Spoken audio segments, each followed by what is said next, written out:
दयाशील करुणा करा महिमा तुझा पार युगंधरा क्रांतीवीरा वंदन तुला त्रिवार विश्वशांतीचा मार्ग जो बुद्धाने दिधला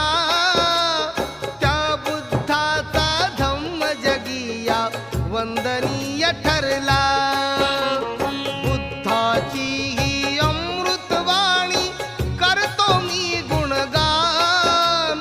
जम्बूद्वीपातील कपिल वस्तू शाक्य वसती स्थान